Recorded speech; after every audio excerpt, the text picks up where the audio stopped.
অপূর্ব সুন্দর বিশ্বমাতা মা ভবতারিণীর মন্দির রয়েছে। হিমালয় থেকে আনা বিশাল বড় একটি জাগ্রত শিবলিঙ্গ। পৃথিবীর 125টি পবিত্র নদ নদী সাগরের জল মিশ্রিত রয়েছে এই ব্রহ্মকুণ্ডে।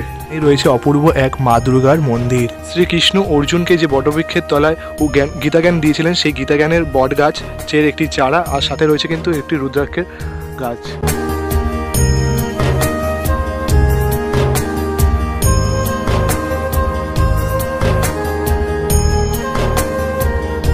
তো বন্ধুরা, আপনারা দেখছেন বাঙালি মানি কেস ব্লগে, কিন্তু খাওয়া দাওয়া থেকে শুরু করে পূজা পর্ব সমস্তটা দেখা যায়। আর আজকে কিন্তু তোমাদের এই ভিডিওর মাধ্যমে খোঁজ দিতে চলেছি এমন এক মন্দির যেখানে কিন্তু তৈরি করা হয়েছে রাম মন্দিরের আদলে এক অপূর্ব সুন্দর মন্দির, যেখানে কিন্তু তোমরা পেয়ে যাবে 125টি পবিত্র নদ নদীর দ্বারা নির্মিত একটি ব্রহ্মকুণ্ড, যেখানে রয়েছে রুদ্রাক্ষের গাছ, যেখানে রয়েছে অপূর্ব সুন্দর মা দুর্গা থেকে শুরু করে মা কালী, অসম্ভব সুন্দর সুন্দর নানা রকম মন্দির। কীভাবে আসবেন, কখন ভোগ প্রসাদ খাবেন, কতক্ষণ মন্দির খোলা রয়েছে, সমস্ত তথ্য। চলুন আজকে ভিডিও শুরু করা যাক, লেটস গো। ও এইটা দেখতে পাচ্ছ যে বিশালগড়া কোদালিয়া স্টেশনে 1 নম্বর প্ল্যাটফর্মে আমরা চলে এসেছি। এখান দিয়ে আমরা বেরোবো। সো এই যে ওভারব্রিজ থেকে নেমেই কিন্তু যে সোজা রাস্তার উল্টো দিকে যাচ্ছে, এই উল্টো দিকের রাস্তা ধরে কিন্তু আমরা এখন এগোচ্ছি। তোমাদের কিন্তু আমি ডিসক্রিপশন বক্সে গুগল ম্যাপের লিঙ্ক দিয়ে দেবো, যাদের অসুবিধা হবে তারা কিন্তু অবশ্যই হেঁটে তোমরা দেখে দেখে যেতেই পারো। মাত্র কিন্তু 800 মিটার মতো রাস্তা। ওই দিক দিয়ে এলাম। এই যে এই দিক থেকে আসার পর কিন্তু এই যে সত্যেন বোস সরণি মাইকেল নগর, এখান দিয়ে কিন্তু এগিয়ে যাব। আর তোমরা এর পাশে এরকম দেখতে পাবে বিশ্বমাতা মন্দিরের যে পোস্টারটা, যেখানে আমরা যাচ্ছি। চলো এগিয়ে যাই, তোমাদের দেখাই। আর তাছাড়া তো বলছি বারবার করে, ডিসক্রিপশন বক্সে লিঙ্ক থাকছে, অবশ্যই কিন্তু তোমরা চেক আউট করে নিতে ভুলো না। এখন কিন্তু আমরা চলে এসেছি সেই আশ্রমের এখানে। দেখতে পাচ্ছি এই আশ্রমের নাম রয়েছে বিশ্ব সেবাশ্রম সংঘ, আর এখানকার প্রতিষ্ঠাতা রয়েছেন ঠাকুর শ্রী শ্রী সমীর ব্রহ্মচারী। আর এখানে দেখতে পাচ্ছি এই যে মন্দিরের ভেতরে আমরা প্রবেশ করব এখন। আর এই মন্দিরের বাইরে দেখতে পাচ্ছি এই যে মন্দিরটা কিন্তু এখানে কিন্তু বানানো হচ্ছে। সমস্তটা তোমাদের ঘুরিয়ে ঘুরিয়ে দেখাবো। সাথে এই যে বিশ্বমাতার নতুন মন্দির, এত বড় মন্দিরটা, যে স্ট্রাকচারটা, যে মন্দিরের পুরো ফুল যে স্ট্রাকচারটা, সেটা কিন্তু এখানে রয়েছে। চলো আস্তে আস্তে মন্দিরের ভেতর প্রবেশ করব, চলো। এখন কিন্তু আমরা মন্দিরের ভেতর প্রবেশ করে গেছি। মন্দিরের চত্বরটা তোমাদের তো সাথে শেয়ার করব। এই বড় মন্দিরটা দেখতে পাচ্ছি কিন্তু খুব সুন্দরভাবে কিন্তু সাজানো রয়েছে, যেটা কিন্তু উদ্বোধন হতে চলেছে। প্রায় কিন্তু আমরা অযোধ্যার যে রাম মন্দির, তারই কিন্তু আদলের মন্দিরটা কিন্তু তৈরি করা হচ্ছে। তোমাদের সমস্ত ভেতর দিয়ে দেখাবো। তার আগে আশেপাশে যত মন্দির রয়েছে এই মন্দিরকে ঘিরে, সেগুলো আগে তোমাদের সাথে দেখিয়ে দিই। তো এই যে নবনির্মিত যে মন্দিরটা, তার ঠিক পাশে মানে উল্টো দিকে কিন্তু রয়েছেন এখানকার যে প্রতিষ্ঠিত মা কালী বা মা ভবতারিণী, যার কিন্তু এখানকার নাম রয়েছে মা বিশ্বমাতা। যেই নামেই কিন্তু এখানকার যে আশ্রম, সেই আশ্রম কিন্তু প্রতিষ্ঠিত রয়েছে। সেই বিশ্বমাতাকে কিন্তু দর্শন করে আসি, চলো। এই সিঁড়ি রয়েছে, সিঁড়ি দিয়ে কিন্তু উঠে গিয়ে মা ভবতারিণীর কিন্তু আমরা দর্শন করতে পারবো, দেখতে পাচ্ছ। আর স্নান যাত্রা 24শে জ্যৈষ্ঠ 1397 সালে কিন্তু এই মন্দির প্রতিষ্ঠাতা হয়। মা বিশ্বমাতার মন্দির খুব অসাধারণ কিন্তু একটু মন্দির, সুন্দর করে দেখো সাজানো রয়েছে। আর এখানে দেখতে পাচ্ছি দেখো মা কালী রয়েছে। মা কালী দেখো কি অপরূপ সুন্দর একটি কিন্তু মা কালীর যে মূর্তিটা রয়েছে, মাকে কিন্তু খুব সুন্দর জবা ফুল দিয়ে খুব সুন্দর করে কেন সাজানো রয়েছে। মা ভবতারিণী কিন্তু এখানে রয়েছেন। তোমরা চাইলে 12টার মধ্যে কিন্তু এসে তোমরা এখানে পুজো দিতেই পারো, যারা ভক্তরা এসে পুজো দিতে চাইছো। আর মা বিশ্বমাতা মা ভবতারিণীর পদতলের এখানে কিন্তু রয়েছে মা জগদ্ধাত্রী, দেখতে পাচ্ছি। সাথে কিন্তু এই সাইডে রয়েছেন গণপতি বাপ্পা, সিদ্ধিদাতা, বিঘ্নেশ্বর। আর তার ঠিক দেখতে পাচ্ছ জগদ্ধাত্রী ঠাকুরের একদম ছোট্ট করে দেখতে পাচ্ছি ওখানে রয়েছেন রামকৃষ্ণদেব, শারদা মা। সাথে কিন্তু রয়েছেন একটি শিবলিঙ্গ। আর দেখতে পাচ্ছি মায়ের কিন্তু ঠিক পাশে রয়েছে একটি মায়ের শয়নের জন্য একটি খাট দেয়া রয়েছে, খুব সুন্দর করে কিন্তু সাজানো। আর ঠিক মায়ের কিন্তু এই পাশে দেখতে পাচ্ছি রয়েছে, দেখতে পাচ্ছ বড় ঠাকুরের একটি কিন্তু মূর্তি রয়েছে, দেখতে পাচ্ছি। তার সাথে কিন্তু রয়েছে মা মনসা আর মা শীতলা। খুব সুন্দর করে কিন্তু এই মন্দিরটা কিন্তু সাজানো। আর মায়ের যদি অপরূপ দর্শন দেখাই, দেখো খুব সুন্দর কিন্তু লাগছে। শ্রী শ্রী সমীরেশ্বর ব্রহ্মচারী পিতৃপুরুষের আবাসভূমি ছিল বাংলাদেশে ফরিদপুর কোটালীপাড়ার পশ্চিমপাড়া গ্রামে। এখানেই তাদের কুলদেবী দক্ষিণাকালীর মন্দির ছিল। অতি শৈশবে মাত্র 4 বছর বয়সে শ্রী সমীরেশ্বর মহারাজ নিজ হাতে মাটির মূর্তি তৈরি করে মায়ের পুজো করতেন। ক্রমে তৈরি হয় টালির মন্দির। পরবর্তীকালে বাংলা 1397 সন 24শে জ্যৈষ্ঠ স্নান যাত্রার শুভ দিনে বর্তমান মন্দিরে শ্রী বিশ্বমাতা দক্ষিণাকালীর পাষাণ মূর্তি, অপরূপ মূর্তি প্রতিষ্ঠা হয়, যেখানে আজ নিত্য বিরাজমান ও নিত্য পূজা পাঠ। এই বিশ্বমাতা মন্দিরের ঠিক পাশেই কিন্তু রয়েছেন বাণলিঙ্গ বা শিব ঠাকুরের কিন্তু একটি মন্দির দেখতে পাচ্ছ। সামনে এই যে এত বড় কিন্তু নর্মদেশ্বর যে শিবলিঙ্গ সেটা কিন্তু রয়েছে। আর এখানে কিন্তু লেখাই রয়েছে দেখতে পাচ্ছ, ওজন 4 টন, উচ্চতা 7.5 ফুট। এছাড়াও কিন্তু এখানেও কিন্তু দেখতে পাচ্ছি টোটাল 12খানা কিন্তু শিবলিঙ্গ রয়েছে এই নর্মদেশ্বর শিবলিঙ্গকে ঘিরে দেখতে পারবে। আর প্রত্যেকটা শিবলিঙ্গের কিন্তু সামনে একটি করে নন্দী মহারাজ কিন্তু দেওয়া রয়েছে দেখতে পাচ্ছ। আর এই নর্মদেশ্বর শিবলিঙ্গর ঠিক সামনেও কিন্তু একটি কিন্তু নন্দী মহারাজ রয়েছে, যেটা কিন্তু সবসময়তেই থাকা হয় দেখতে পাচ্ছ। খুব অপরূপ কিন্তু একটি সুন্দর শিবলিঙ্গ। আর এই শিবলিঙ্গর পেছনেও কিন্তু একটি ইতিহাস রয়েছে, চলো তোমাদের সাথে সেটাও শেয়ার করে নিই। যে শিবলিঙ্গ আপনাদের দেখালাম তার নাম নর্মদেশ্বর বাণলিঙ্গ, ওজন 4 টন। পুরাকালে বানাসুর নামে এক শিবভক্ত ছিলেন। তিনি রোজ সহস্র শিবলিঙ্গ বানিয়ে পুজো করে নর্মদা নদীর ওঙ্কার ক্ষেত্রে ধাবড়ি কুণ্ডে বিসর্জন দিতেন। এই কুণ্ড ছিল অসুরাজ বাণের যজ্ঞস্থলী। বানাসুরের এই ভক্তিতে শিব প্রসন্ন হন ও একদিন বানাসুর শিবকে বলেন, প্রভু রোজ রোজ এত রূপ গড়তে গড়তে হাত ব্যথা হয়ে গেল। তখন শিব বললেন, আমি নিজেই পর্বত ও নর্মদা নদীর ঘর্ষণে নিজের এক লিঙ্গ তৈরি করব। আর সেই লিঙ্গ পরম ভক্তের নামের সাথে জড়িয়ে তিনি নাম দেন বাণলিঙ্গ। একমাত্র এই বাণলিঙ্গে কোনরূপ প্রাণ প্রতিষ্ঠা করতে হয় না। তো এই নর্মদেশ্বর শিবলিঙ্গের ঠিক পাশে কিন্তু রয়েছে আরেকটি বড় মন্দির দেখতে পাচ্ছি। এটা কিন্তু জগন্নাথ বলরাম সুভদ্রা দেবীর মন্দির। আর মন্দিরের ঠিক সামনে কিন্তু রয়েছেন সিংহদ্বার, যেটা হয় সিংহ।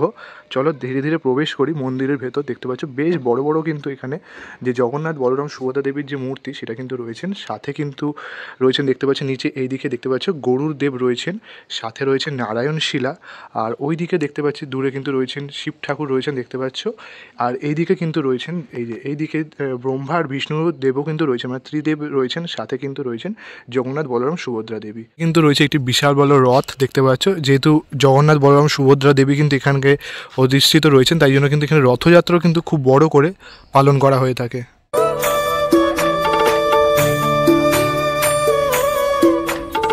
আর এর ঠিক পাশেই কিন্তু রয়েছেন গুরুধাম দেখতে পাচ্ছ।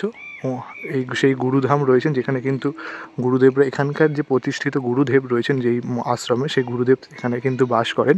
আর তার ঠিক পাশে কিন্তু রয়েছে আরেকটি কিন্তু মন্দির। চলো মন্দিরের সামনে যাই। আচ্ছা, এই যে বড় যে মন্দিরটাতে, এই মন্দিরকে ঘিরেই কিন্তু সমস্ত পরপর কিন্তু এখানে অনেকগুলো মন্দির রয়েছে। সেগুলোই তোমাদের দর্শন করাবো। একটি মন্দির রয়েছে যেটা কিন্তু মা দুর্গাকে কিন্তু উৎসর্গ করে এই মন্দিরটা কিন্তু নির্মাণ করা রয়েছে দেখতে পাচ্ছ। এই যে মা দুর্গা রয়েছেন সামনে, তার এই পাশে কিন্তু রয়েছেন গণপতি বাবা আর মা লক্ষ্মী। আর এই পাশে কিন্তু রয়েছেন সরস্বতী ঠাকুর আর কার্তিক ঠাকুর। মানে বলা চলে কিন্তু বাঙালিদের যে শ্রেষ্ঠ উৎসব দুর্গা পুজো, সেই দুর্গা ঠাকুর কিন্তু তোমরা এখানে আসলে কিন্তু উপভোগ করতে পারবে। মা দুর্গার তোমরা চাইলে এখানে কিন্তু এসে পুজো দিতে পারবে। মন্দিরের টাইমিং তো তোমাদের সাথে শেয়ার করেই দেবো, দেখতে পাচ্ছি দেখো। আর তার ঠিক কিন্তু নিচে দুটো রয়েছেন কিন্তু মায়ের যে সখী, সেই সখীরা রয়েছেন। মায়ের ঠিক পাশে কিন্তু রয়েছে দেখতে পাচ্ছি একটি শিবলিঙ্গ দেখতে পাচ্ছি। দেখো খুব সুন্দর করে কিন্তু সাজানো রয়েছে ফুল মালা দিয়ে। সাথে রয়েছে নন্দী মহারাজ। আর এই মা দুর্গার ঠিক আরেক সাইডে কিন্তু দেখতে পাচ্ছি দেখতে পাচ্ছ সামনেই এই যে মাঝখান করে রয়েছে লক্ষ্মী নারায়ণ দেখতে পাচ্ছি। শ্বেত পাথরের তৈরি লক্ষ্মী নারায়ণ রয়েছেন। সাথে কিন্তু এই সাইডে রয়েছেন সিয়ারাম, জয় সিয়ারাম। আর তার সাথে কিন্তু রয়েছেন স্ত্রী সীতামাতা। আর সাথে দেখতে পাচ্ছি পেছন থেকে কিন্তু ছোট্টর উপর একটি বজরংবলীর মূর্তি কিন্তু রয়েছেন, কেননা যেখানে কিন্তু রামজি থাকবেন সেখানে বজরংবলী তো অবশ্যই থাকবেন। আর তার ঠিক এই পাশে কিন্তু রয়েছে দেখতে পাচ্ছি রাধাকৃষ্ণ। অপরূপ কিন্তু বেশ সুন্দর লাগছে দৃশ্যটা, মানে রাধাকৃষ্ণ রয়েছে, লক্ষ্মীনারায়ণ রয়েছে, সীতারাম রয়েছে, অসাধারণ। আর তার ঠিক সামনে দেখো ছোট্ট অষ্টধাতুর কিন্তু তৈরি গোপাল বিগ্রহ রয়েছে। সাথে নিচেও দেখতে পাচ্ছি কিন্তু রয়েছেন পিতলের রাধাকৃষ্ণ, সাথে গৌরনিতাই, আর সাথে শালিগ্রাম শিলা। অপরূপ কিন্তু এই সুন্দর মন্দিরটি চত্বরে রয়েছে। একই মন্দিরে রয়েছে যেমন মা দুর্গা, শিব ঠাকুর, রাধাকৃষ্ণ।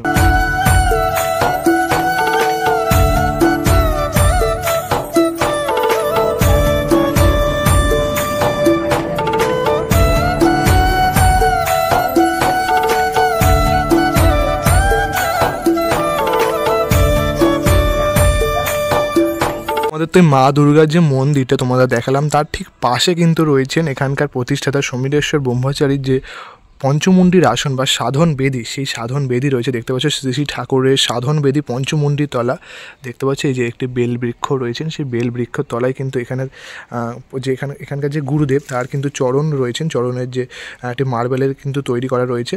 আর সাথে কিন্তু রয়েছে শিব ঠাকুর। এখানে একটি ঘট প্রতিষ্ঠিত করা রয়েছে। এখানে কিন্তু লেখাই রয়েছে দেখতে পাচ্ছ, এই যে শ্রী শ্রী সমীরেশ্বর সিদ্ধ সাধন বেদী পঞ্চমুণ্ডির আসন। এখানে বানর, শিয়াল, নাগ, মোষ ও চণ্ডালের মাথা দিয়ে এই সিদ্ধ এই পঞ্চমুণ্ডির আসন কিন্তু রয়েছেন দেখতে পাচ্ছ।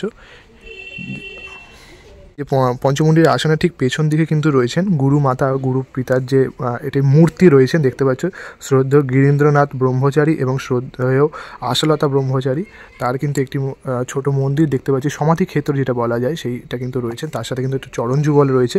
অসাধারণভাবে কিন্তু সুন্দর করে গুরু মাতার যে বা গুরুদেবের যে সিংহাসন বা মন্দির সেটা কিন্তু এখানে নির্মাণ করা রয়েছে। সামনেই যেহেতু গেছে শিব পুজো মানে শিবরাত্রি, সেই উপলক্ষে হয়তো এখানে একটি যজ্ঞকুণ্ডও কিন্তু তৈরি করা হয়েছে দেখতে পাচ্ছ। আর খুব সুন্দরভাবে কিন্তু এখানে সাজানো একটি তুলসী মঞ্চ রয়েছে।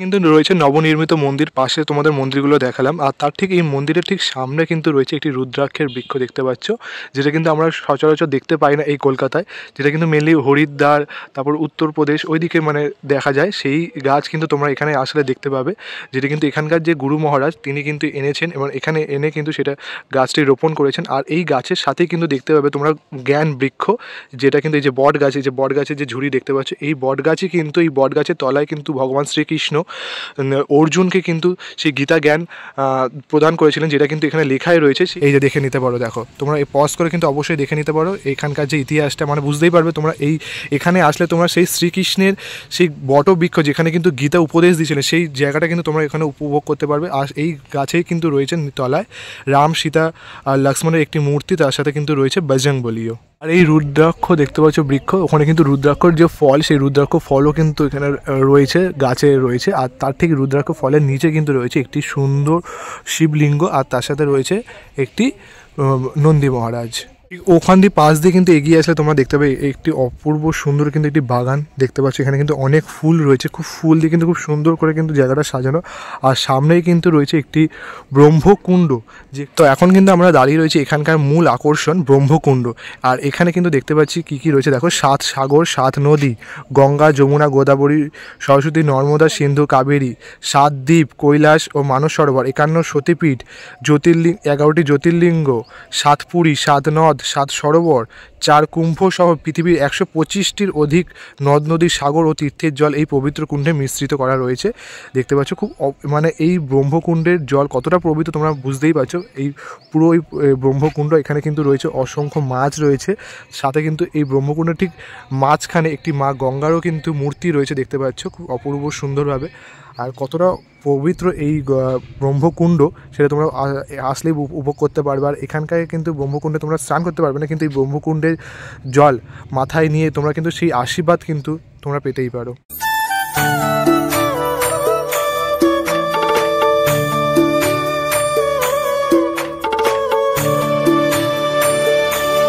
এবারে এখানকার মূল আকর্ষণ মানে নতুন যে রাম মন্দিরের আদলে যে মন্দিরটা তৈরি করা হচ্ছে তার যে ভেতরে প্রবেশ করব। আর এই পুরো মন্দিরটা দেখতে পাচ্ছ পাথরের দ্বারা কিন্তু নির্মাণ করা হচ্ছে। মন্দিরে দেখতে পাচ্ছ এরকম কিন্তু অসংখ্য পিলার রয়েছে, পিলারগুলো দেখো খুব সুন্দরভাবে কিন্তু পাথরের উপর যে কাটিং করে করে কিন্তু খুব সুন্দর করে কিন্তু বানানো রয়েছে। উপরটাও দেখতে পাচ্ছি যে সিলিংটা জুড়ে বলতে পারো বা এই যে দেয়ালের দেখো পুরো কলকাটা জুড়ে কতটা সুন্দরভাবে কিন্তু কাটিং করে কিন্তু বানানো হচ্ছে এই মন্দিরটা দেখতে পাচ্ছ। অসংখ্য কিন্তু রাজস্থানী যে কলকা সেই রাজস্থানী কলকা কিন্তু এখানে নির্মাণ করা রয়েছে, এখানে দেখতে পাবে এরকম পাথর পড়ে রয়েছে। আর এই দিকটা করেও দেখতে পাচ্ছি দেখো খুব সুন্দরভাবে কিন্তু পুরো মন্দির চত্বরটা কিন্তু সাজানো রয়েছে। দেখো এইদিকেও দেখো যে সিলিংটা কত সুন্দর করে কিন্তু দেখো সাজানো রয়েছে। এখন কিন্তু আমরা ধীরে ধীরে এগিয়ে চলেছি মন্দিরের যে গর্ভগৃহ সেই গর্ভগৃহের ভেতরে। আর এখানটা দেখো গর্ভগৃহের পাশেও এই ওপরটা যে সিলিংটা এখানে কিন্তু অসাধারণভাবে যে ঝাড়বাতির যে অংশটা সেটা কিন্তু সাজানো রয়েছে। এখানটাও কিন্তু এখনও কাজ চলছে অনবরত। এটা বিশাল বড় কিন্তু একটি প্রকল্প, বিশ্বমাতা সেবা সংঘের যে প্রকল্প দেখতে পাচ্ছি। যখন মন্দিরটা কিন্তু পুরোটা কমপ্লিট হয়ে যাবে জাস্ট অসাধারণ লাগবে। কয়েকটা কিন্তু কিছু স্ট্রাকচার ডিজাইন কিন্তু চারদিকে পড়ে রয়েছে দেখতে পাচ্ছি। আর এটা কিন্তু রয়েছে মন্দিরের যে গর্ভগৃহ যেখানে কিন্তু মা ভগবান এখানে কিন্তু অধিষ্ঠান করবেন, মা ভবতারিণী এখানকার যে বিশ্বমাতা সেই মা কালী তিনি এখানে অধিষ্ঠান করবেন। এখানটাও কিন্তু খুব সুন্দর করে গর্ভগৃহটা দেখতে পাচ্ছ সাজানো চলছে, মানে বেশ কিন্তু সুন্দরভাবে কিন্তু এই মন্দিরটা সাজানো রয়েছে। দেখলে কিন্তু তোমাদের মন জুড়ে যাবে। যখন কিন্তু মন্দিরটা তৈরি হয়ে যাবে তখন তো আমি আবার আসবো তোমাদের সাথে শেয়ার করব। আপনাদের সামনে এই বিশাল মন্দির রাজস্থান ঘরানাতে তৈরি করা হচ্ছে। মন্দিরের উচ্চতা প্রায় 48 ফুট, লম্বা 72 ফুট, চওড়া 48 ফুট। মন্দির তৈরিতে ব্যবহার হচ্ছে রাজস্থানের বংশীপাহাড়পুর পাথর বা স্যান্ডস্টোন। মন্দিরে মোট 42টি পিলার থাকবে। মন্দিরের গর্ভগৃহের পেছনে থাকবে ইন্দ্র, পশ্চিমে বরুণ, পূর্বে কুবের, দক্ষিণে যমের মূর্তি। বাকি দেয়ালে থাকবে ব্রহ্মা, বিষ্ণু, মহেশ্বর সহ নবদুর্গার মূর্তি থাকবে। এছাড়াও এই মন্দিরে থাকবে 10 দিকপাল নবগ্রহের মূর্তি। গর্ভগৃহের মূল অধিষ্ঠাত্রী দেবী এখানকার বিশ্বমাতা দক্ষিণাকালী। চলো তোমাদের কিন্তু জানিয়ে দিই এই মন্দিরের কি টাইমিং রয়েছে। সকাল 6টা থেকে দুপুর 12টা পর্যন্ত কিন্তু এই মন্দির প্রাঙ্গণ খোলা থাকে। তা মানে পুজো দিতে চাইলে কিন্তু তোমরা 12টার মধ্যে আসতে হবে। আর তাছাড়া কিন্তু এমনি দুপুরবেলা তোমরা আসলে এই মন্দিরের যে গেট সেটা কিন্তু খোলা পাবে। অবশ্যই তোমরা এখানে ঘুরে দর্শন করতে পারবে, মন্দিরের গেটও খোলা থাকবে, কিন্তু পুজো দিতে পারবে না। তোমরা অবশ্যই চাইলে পুজো দেওয়ার জন্য কিন্তু অবশ্যই 6টা থেকে 12টার মধ্যে আসতে হবে। আর তাছাড়া বিকেলবেলাও রয়েছে 4টে থেকে 8টা পর্যন্ত কিন্তু এই মন্দির প্রাঙ্গণ খোলা রয়েছে। তোমরা কিন্তু যারা যারা আসতে ইচ্ছুক অবশ্যই চলে আসো। আর এত সুন্দর যে প্রকল্প বিশ্বমাতা সেবার সঙ্গে, সেই প্রকল্প কিন্তু তোমরা নিজের চোখে চাক্ষুষ উপভোগ করে যাও, এখানকার বিশ্বমাতাকে দর্শন করে যাও। আর তাছাড়া যখন মন্দির মানে উদ্ঘাটন হয়ে যাবে তখন তো তোমার সাথে শেয়ার করবো, তখনও পারলে অবশ্যই চলে আসো। তো আজকে ভিডিও সমাপ্ত করছি এখানেই। তোমরা চাইলে কিন্তু এই মন্দির, এই আশ্রম কিন্তু ঘুরে অবশ্যই দেখতে পারো। আসছি একটা কোনো নতুন ধামাকাদার ভালো ফ্রেশ ভিডিও নিয়ে। ততক্ষণ তোমরা সুস্থ থেকো, ভালো থেকো, বাই বাই।